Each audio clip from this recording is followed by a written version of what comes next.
जय जय श्री राधे। आज मैं सबसे पहला प्रश्न ये हो रहा है कि नारियल को कलश के ऊपर कैसे रखते हैं, तो मैं आप लोग के लिए ये वीडियो बनाने जा रही हूँ। तो सबसे पहले नारियल में दो होता है, एक ये होता है शिरा होता है और ये मुख होता है, जिधर 3 आँखें होते हैं। आप छील के देखेंगे तो कभी भी नारियल को कलश के ऊपर ऐसे नहीं रखा चाहिए, ये अशुभ फल देता है।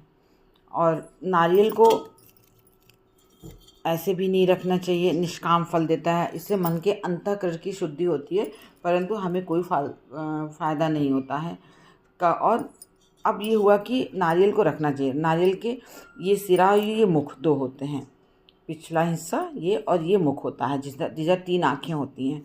तो नारियल को कभी विपरीत विरुद्ध दिशा में भी नहीं रखा जाता कि ये पीछे वाला ये वाला हिस्सा अपनी तरफ हो, जिधर हम पूजा करते हैं, ऐसे भी नहीं रखना चाहिए।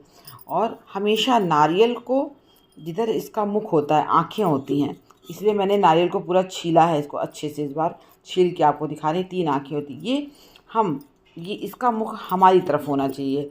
नारियल को लाल कपड़े चुन्नी में लपेट के नीचे कलश के ऊपर किसी कटोरी में चावल रख के उसके ऊपर नारियल रखिए और इसको लाल चुन्नी में लपेट कर, और ये जो 3 आँखों वाला मुंह है, जब हम पूजा करें तो ये इसका मुंह हमारी तरफ होना चाहिए और ये वाला हिस्सा माता के लिए होना चाहिए। इससे हमें पूर्ण फल की प्राप्ति होती है, सुख समृद्धि यश मान सम्मान कीर्ति मिलती है।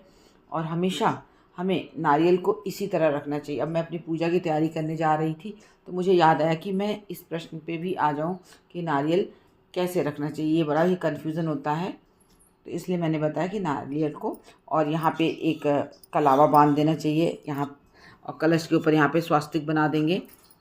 और अब मैं अपनी माता को सजाने नए वस्त्र लाई हूँ। अब मैं उनको पहनाऊँगी और मंदिर साफ़ करके सारी तैयारी कर लूँगी। जैसे ब्रह्म मुहूर्त में उठ के ही मैं पूजा कर लूँ। आप लोग को समझ में तो आ ही गया होगा।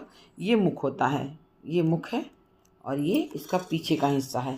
तो जब भी नारियल रखें ऐसे यहाँ पे कलावा लगा दें, स्वास्तिक बना दें, चुन्नी में नारियल को पूरा लपेट लें, और ये हिस्सा जब आप पूजा करने बैठे तो जो पूजा कर रहा है उसकी तरफ होना चाहिए हमेशा, और ये वाला हिस्सा माता की तरफ होना चाहिए। इससे ये सकाम भाव की पूजा होती है। गृहस्थ के लिए ऐसे ही होती है, जैसे हम माता से सारी प्रार्थना करते हैं, हमें हर भाव की पूर्ति हो। जय जय श्री राधे। सबको हिंदू नववर्ष की हार्दिक शुभकामनाएं। जय जय श्री राधे।